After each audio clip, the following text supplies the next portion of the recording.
Les anges sont des êtres créés par Dieu, Colossiens 1, 15, 17, et entièrement distincts des hommes. Ils sont des envoyés spéciaux de Dieu, chargés d'accomplir son plan et d'intervenir en faveur des disciples de Christ. Hébreux 1, 13, 14. Rien dans la Bible n'indique que les anges étaient auparavant des êtres humains ou quoi que ce soit d'autre. Ils ont été créés anges. Il ne leur est ni nécessaire ni possible d'en passer par la rédemption à laquelle Christ a pourvu pour la race humaine. 1 Pierre 1,12 parle de leur désir de plonger leur regard dans l'Évangile, qui ne leur est cependant pas destiné. S'ils avaient été humains auparavant, le salut ne serait pas un mystère pour eux, car ils en auraient fait l'expérience eux-mêmes. Certes, ils se réjouissent quand un pécheur se tourne vers Christ. Luc 15,10.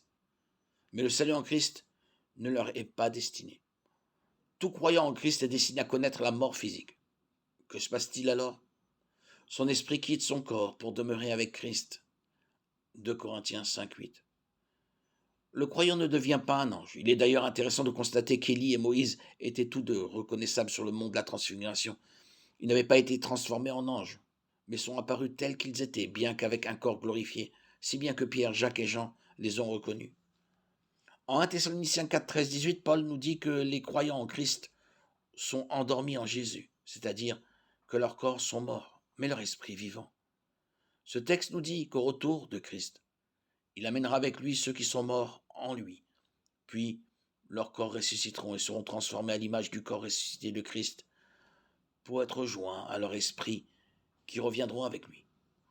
Tous les croyants en Christ restés en vie au moment du retour du Christ verront leur corps transformé à l'image de Christ, leur esprit renouvelé, et n'auront plus de nature pécheresse. Tous les croyants en Christ se reconnaîtront entre eux, vivront éternellement auprès du Seigneur. Nous le servirons éternellement, non comme des anges, mais avec les anges.